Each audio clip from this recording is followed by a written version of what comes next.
चीनी इसलिए महंगी हुई है, उसमें गहरी साजिश की बू आ रही है। हमने के विधायक के कहनी ना ये बसपा के तू सपा के टिकट पर लड़न तो कहला कि हम मोदी जी योगी जी के ओई जगह भेजब जहाँ की भीख मांगे के ट्रेनिंग लिहल जाला। आज वही योगी जी के कोला में बुतल बा। वो समझ रहा है कि जहाँ नेताजी को लाभ के बात बा कि 5 मिनट के जगह पर 15 मिनट बोलता लोग, आज जहाँ समाज के लाभ के बात बता चुप बा, केहू कुछ कहता केहू कुछ कहता।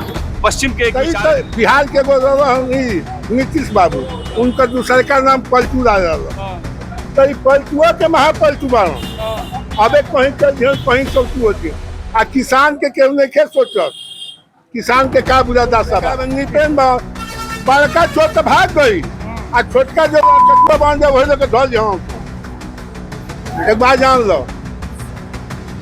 अच्छा सरकार तो महान बिया भाई। लोग ही कहतन कि शुगर हो जाता है, इससे चीनी महंगा हो गई। शुगर हो जाता भगवान का शुक्र के शुगर पहले धरो एक बार जान लो। की सारी समस्याओं के जड़ नेता हैं और वो हर दल के नेता हैं। 10 वर्ष का आरक्षण बढ़ाते बढ़ाते बढ़ाते बढ़ाते आज तक छूट की जगह पर और चीनी महंगा हो गया। छूट नहीं हो रहा है, छूट की जगह पर लूट हो रही है। छूट कहाँ हो रहा है? सवाल वो नहीं जो सत्ता से डर कर दब जाए, सवाल वो है जो जनता के बीच आए। लोग किसी मुद्दे को चाय की दुकानों पर बैठते हैं, बारीकियों से बात होती है। आज हम वहीं पर हैं जो लट्ठू डी के मशहूर चाय की दुकान है, दुबिया मोड़ है। देखिए ये जिस तरीके से चाय गर्म हो रहा है, इस तरीके से यहाँ पर राजनीति गर्म होती है। तमाम से मुद्दे, तमाम से नेता मंत्री विधायक इसी चट्टी चौराहे पर बैठते हैं और लगातार किसी मुद्दे पर बातें करते रहते हैं। हमारे साथ इसी अगल बगल के क्षेत्र के नेता तमाम से एक दल के नहीं हैं। हम ये नहीं कहेंगे कि किसी एक दल के हैं या एक गांव के हैं, लेकिन इसी बहाने, इसी चाय पीने के बहाने कम से कम अपने दुख सुख के साथियों के साथ बैठते हैं और 2 शब्द बातें करते हैं। चाचा हैं और भैया हैं, ठीक है ना? हाँ बिल्कुल ठीक है। अच्छा, जिस तरीके से जैसे हमने शुरुआत में कहा, महंगाई और तमाम से मुद्दे ये चल रहे हैं। चीनी अभी नजदीक आ रहा है। मैं अपने गांव की सड़क के बारे में चलिए अब अभी पहले हम अपनी बात कर लें, उसके बाद जैसे अभी चाय की दुकान की बात की गई। खड़ा हो नहीं बैठे रहिए। चाय की दुकान की बात की गई तो चाय में सबसे पहले शक्कर मिलता है, लेकिन अब चीनी तो महंगा हो गया। अब त्योहार नजदीक है, क्या कहेंगे? चीनी इसलिए महंगी हुई है, उसमें गहरी साजिश की बू आ रही है। जो पेट्रोल में एथेनॉल मिलाया जा रहा है, पहले 10% मिलाया जाता था, अब 20% मिलाया जा रहा है। और 300 लाख टन चीनी एथेनॉल के लिए भेज दी गई है। इसलिए चीनी का संकट होगा और चीनी इससे भी ज्यादा महंगी होगी।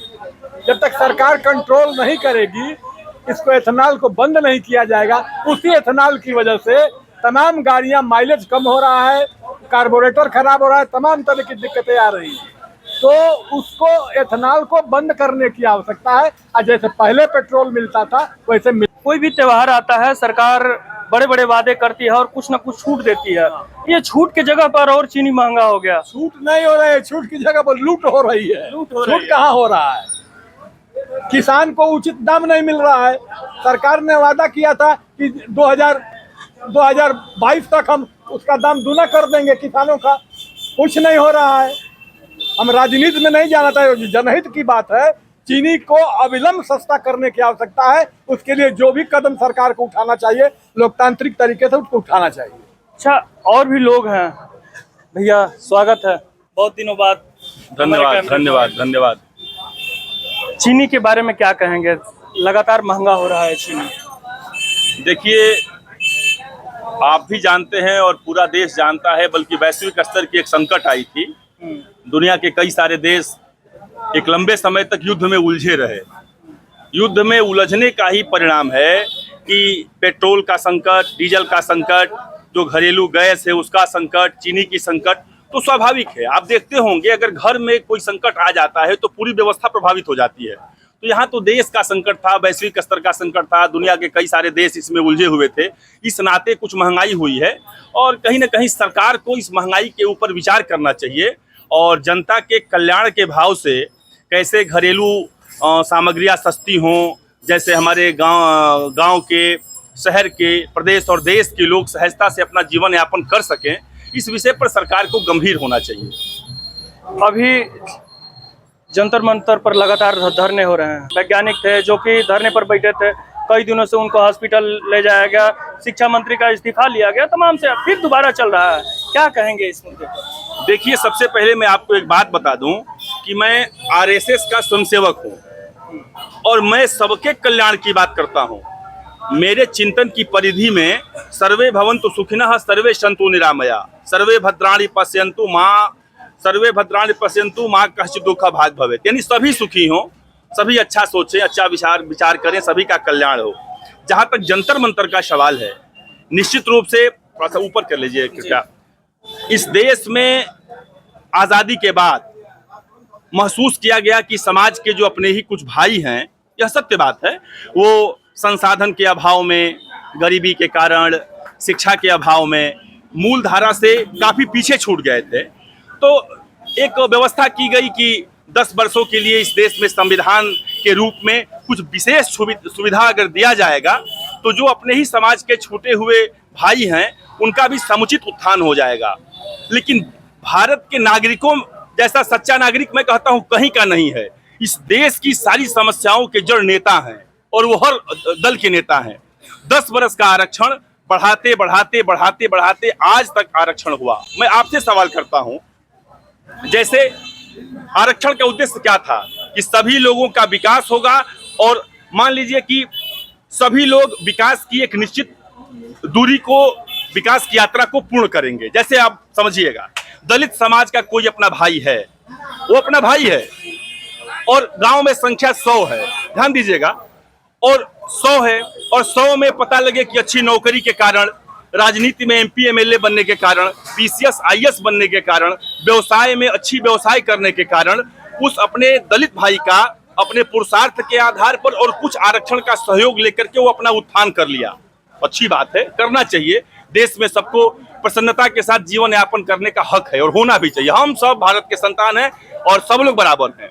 लेकिन दुर्भाग्य है कि इस देश में अगड़ा, पिछड़ा, दलित, जनजाति, अल्पसंख्यक की बातें करके तोड़ने मरोड़ने का काम किया गया। जब आरक्षण का लाभ लेकर के और उस समाज के वो लोग आरक्षण छोड़ेंगे तभी जाकर के उस समाज के गरीब भाई तक उस आरक्षण की जो लौ है, उस आरक्षण की जो किरण है, उस आरक्षण का जो प्रकाश है वहां तक पहुंचेगा। इतने सीधे साधे लोग हैं कि पिछले चुनाव में अभी हल्ला किया गया संविधान खतरे में है। अब पिछड़े और दलित समाज के जो नेता हैं जिनकी तोड़ और मरोड़ करके राजनीति चल रही है, वो एक दुष्प्रचार कर रहे हैं। इस तरीके से आप जैसे तमाम से आरक्षण की बात की है, जैसे पहले संविधान खतरे में है, अब तो ये बताया जा रहा है कि आरक्षण खतरे में है। कहीं ना कहीं जैसे आपने बात किया, अगर ये शब्द सुनेंगे तो कहीं ना कहीं कमेंट में तमाम से टिप्पणियां आएंगी और ये कहेंगे कि आरक्षण खतरे में है, ये लोग आरक्षण खत्म कर देंगे। इस तरीके से मैं आपको भाई साहब दावे के साथ कहता हूं कि आज भी अपना बैकवर्ड समाज, दलित समाज और जनजाति समाज निश्चित रूप से सीधा है। वो ये लोग जो जैसे आप समझिए, जैसे ST होता है शेड्यूल ट्राइब, आप जिसको जनजाति कहते हैं। अब जनजाति समाज का जैसे टीना डाबी है, मैं एक उदाहरण दे रहा हूं। ST समाज में ऐसे ऐसे लोग हैं जो उनकी पहली पीढ़ी IAS बन गई, दूसरी पीढ़ी IAS बन गई, उस समाज के लोग प्रधानमंत्री बन गए, राष्ट्रपति बन गए, MP बन गए, MLA बन गए, समाज के विविध क्षेत्रों में काफी ऊंचाइयों पर पहुंच गए। आप बताइए नैतिकता के आधार पर क्या अभी उनको आरक्षण चाहिए? दुर्भाग्य तो है कि मैं संघ का स्वयंसेवक हूं और मेरे ही भारतीय जनता पार्टी के प्रधानमंत्री परम आदरणीय मोदी जी हैं। 90 के बाद तक मोदी जो जाति है गुजरात में जनरल हुआ करती थी, बाद में बैकवर्ड में शामिल हो गई। वो भी अब कह रहे हैं इस देश में मतलब जात की बात करके और लोगों की, जनता की सहानुभूति लेने का एक बहुत कुटिल राजनीति शुरू हो गई है। मैं महादलित हूँ, उनका यही कहने का मतलब है। अखिलेश जी हैं, मैं दलित हूँ, हम दलितों के साथ अन्याय हो रहा है। अपनी सुश्री बहन मायावती जी, मैं दलित हूँ, मैं पिछड़ा हूँ। कहने का मतलब क्या है? सौभाग्य है इस देश का कि किसी भी जाति और धर्म का अपना वो युवा भाई अब धीरे धीरे जागरूक हुआ है, वो जाग रहा है। 25 साल पहले वाली अब राजनीति नहीं रही। वो चाहे पिछड़े का भाई हो, चाहे दलित का भाई हो, चाहे सवर्ण का भाई हो, अब राजनीति करने वाले लोग आएंगे तो उनकी दुकानें बंद होगी, वो सवाल पूछेगा। और आपके चैनल के माध्यम से मैं एक और बात कहूंगा, जितने भी सवर्ण समाज के नेता हैं इसको दिखाइएगा प्रमुखता से, वो चाहे अपने आदरणीय सनातन पांडे जी हों, चाहे आदरणीय नीरज शेखर जी हों, चाहे अपने आदरणीय गाजीपुर के गौरव मनोज सिन्हा साहब हों, जितने लोग हैं, आज मैं देख रहा हूं कि जो जंतर मंतर पर हो रहा है उसके ऊपर सारे लोग चुप हैं। इस देश का युवा जाग गया है। किसी भी समाज का युवा हो, वो समझ रहा है कि जहां नेताजी को लाभ के बात बा कि 5 मिनट के जगह पर 15 मिनट बोलता लोग, आज जहां समाज के लाभ के बात बता चुप बा, केहू कुछ कहता केहू कुछ कहता। पश्चिम के एक विचारक ने कहा कि भारत का लोकतंत्र अभी शैशव अवस्था में है, अभी परिपक्व नहीं हुआ है, लेकिन अब धीरे धीरे लोकतंत्र परिपक्व हो रहा है। अब लोग सवाल पूछेंगे कि आप 5 साल रहे, आपने किया क्या? 2-4-5 लोगों को खुश करके और उनकी आर्थिक व्यवस्था मजबूत करके आप पूरे विधानसभा और पूरे लोकसभा के नेता नहीं हो सकते हैं। हो सकता है कि दल के आधार पर कुछ वोट प्राप्त कर लेंगे, जाति के आधार पर कुछ वोट प्राप्त कर लेंगे, लेकिन आपकी जन जन तक स्वीकार्यता नहीं होगी। सत्य को सत्य ही कहना होगा और सत्य ही सत्य है। मोदी जी का 112 करोड़ की मूर्ति मंदिर बनने जा रहा है, मोदी जी की मंदिर, जिसमें भगवान नहीं 133, हम लोग हिंदू हैं तो ये जानते हैं कि 133 करोड़ देवी देवता हैं, लेकिन एक और बढ़ गए, मोदी जी की मूर्ति बनने जा रही है बिहार में। क्या कहेंगे? अभी पूरी ऐसी तो कोई जानकारी नहीं है, सुन आपके मुंह से मैं सुन रहा हूँ। अगर इस तरह का होता है तो इसको अच्छी शुरुआत नहीं कहा जाएगा। अच्छा, हाँ, किसी राजनेता जो जिंदा है उसकी मूर्ति बनाने की क्या आवश्यकता है? उसको भारत रत्न दे दीजिए, ये सब तमाम बातें करिए, मूर्ति बनाने की क्या जरूरत है? हमको अभी ऐसा जानकारी नहीं है। एक जानकारी जरूर है कि मोदी जी के नाम पर एक स्टेडियम है। जैसे मायावती जी ने अपनी मूर्ति लगा दी, 2-3 लोगों ने अपनी मूर्ति लगाई है, अपने जीते जी। अगर मोदी जी की मूर्ति देवता के रूप में हाथ में तीर धनुष, इस तरीके से देवता के रूप में उन्हें पूजा जाए, अगर ऐसी बात हो रही तो कहीं तो उसको उचित नहीं कहा जा सकता। अच्छा, राम मंदिर पर आपने भी बेखौफ होकर बोला। हाँ, आप सारे लोग थे यहीं पर, हम डुएट किए और ये बेखौफ होकर बोला। अब जो वही राम मंदिर जो आधा अधूरा में प्राण प्रतिष्ठा हुआ, अब जो है वहां पर चंदा चोरी हो गया। क्या कहेंगे? राम मंदिर राजनीति का अखाड़ा हो गया है। अभी 9 पन्ने की आया है चंपत राय जी का बयान कि हमारा दोष इसमें कुछ नहीं है, सारा दोष नृपेंद्र मिश्रा का है, उन्हीं के कहने पर ये सब काम हुआ है। तो ये तो आपस में दंगल हो रहा है। साधु जी का बयान है, एक साधु जी का बयान है, केवल यादव दोषी हैं और चंपत राय सब सही है, यादव को फांसी दे दो, इस तरीके से। ऐसा नहीं है, उसमें जितने पदाधिकारी हैं ट्रस्ट के सारे लोग दोषी हैं, क्योंकि हर व्यक्ति की मिली भगत है। अगर हर व्यक्ति नहीं मिलेगा तो एक कर्मचारी कहाँ से कितना चुरा लेगा, ये हमको नहीं लगता। इसलिए पूरा जितने उसमें पदाधिकारी हैं सारे लोग दोषी हैं। का कहब चाचा, तमाम से मुद्दा पर बात होती है। अरे किसान के मुद्दा पर कहते नहीं खे। अच्छा, जो किसान के अन्नदाता कहल जाला, और वो किसान के ऐसा बुरा दशा बा। हम 7 बीघा के काश्तकार हैं, आप 5 साल के खेती में 1 रुपया नहीं मिलल, 10-20 हजार घर से गई बा। एक बात जान लीजिए, धान चला गया, आलू चला गया, गेहूं 50 किलो बीघा भइल बा। 1 बीघा में 50 किलो? हाँ। अच्छा, इसके बाद सुनिए, आज आलू को कोई पूछ नहीं रहा है। आज आलू को कोई पूछ नहीं रहा है। खाद अंगूठा लगाकर जो जिसको नहीं लेना है उसको भी दे दिया जाता है। आज जो पासबुक धारी है उसको खाद नहीं मिलती है। अपने नेता से कहे कि चाहिए अरे नेता महान नेता है, आपके मंत्री जी हैं, 2 बार बन चुके हैं। ये तो हमारे नेता महान नेता हैं। ये केवल भटोली में केवल घूमते हैं और कहीं जाते होते नहीं है। आज जो चमचा इनका है उनका काम होता है। एक बात जान लीजिए, किसान का वो दयनीय स्थिति है कि उनका जो शादी ब्याह पड़ जाए तो खेत बेच के करे के पड़ी।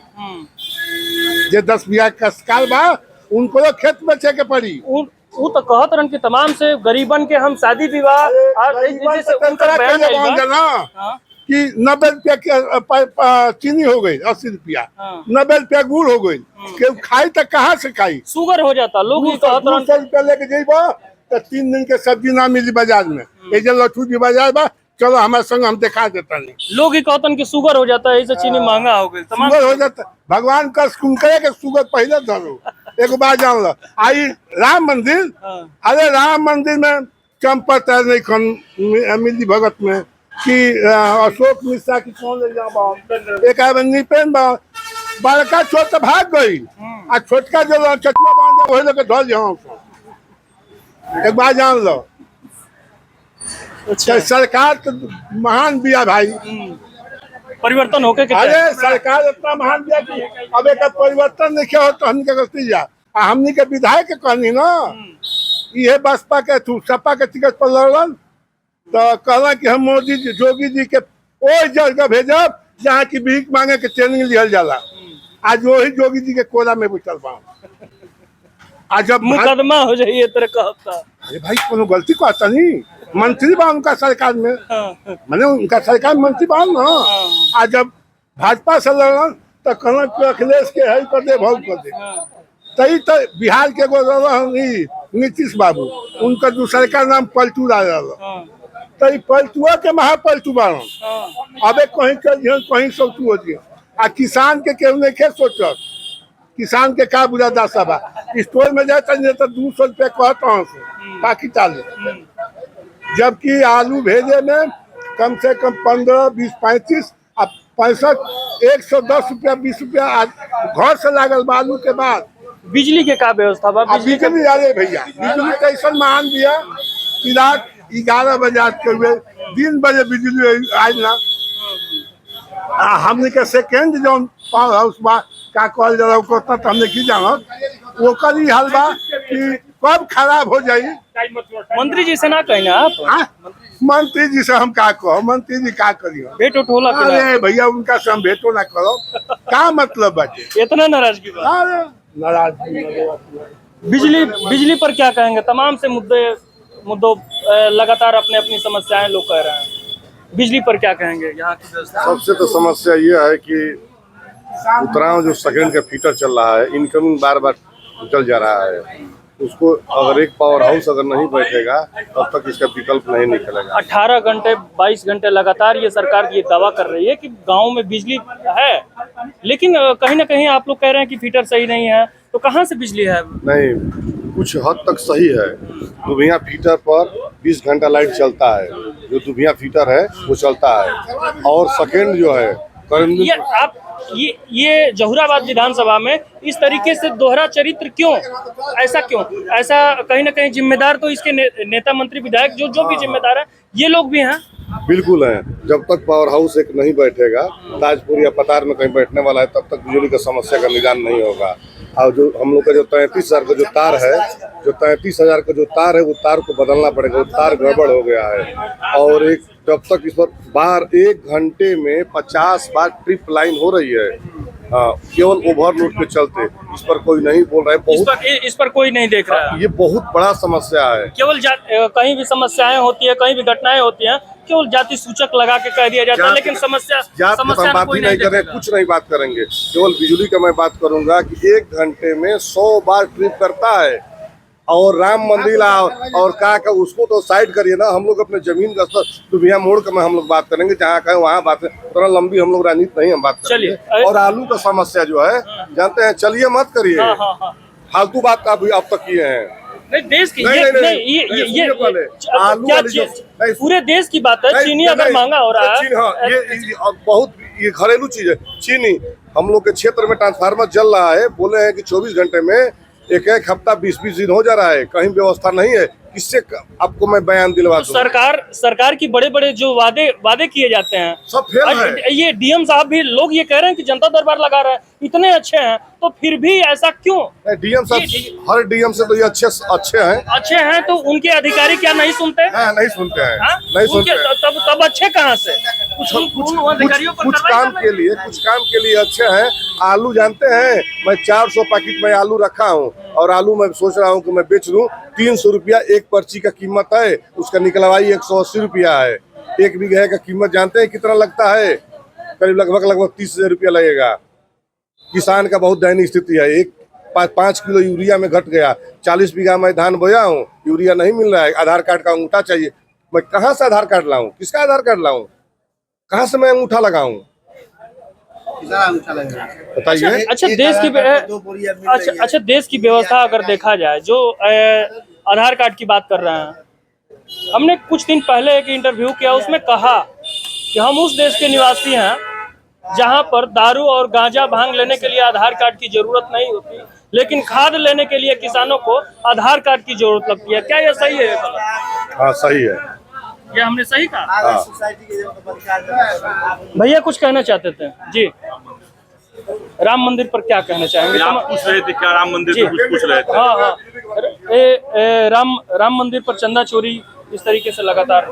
देखिए क्या है कि जैसे अभी पूर्व के वक्ता ने बताया कि बाकी सारे विषय महत्वपूर्ण नहीं थे, सारे विषय महत्वपूर्ण हैं। किसान का हित का विषय भी महत्वपूर्ण है, बिजली का विषय भी महत्वपूर्ण है, राष्ट्र का विषय भी महत्वपूर्ण है, और देश में संवैधानिक व्यवस्था है, इक्विलिटी, समानता का जो विषय है वो भी महत्वपूर्ण है। जहाँ तक राम, प्रभु श्री राम का विषय है, देखिए भारतीय संस्कृति में राम जन जन के नायक हैं। कहा जाता है कि राम रामेति रामेति रमे रामे मनोरमे सहस नाम तत्तुल्यम राम नाम वरानने। भारतीय संस्कृति में राम आस्था के नायक हैं, वो जन जन के देवता हैं। और जहाँ तक चंदा चोरी का विषय है, निश्चित रूप से चूक तो हुई है।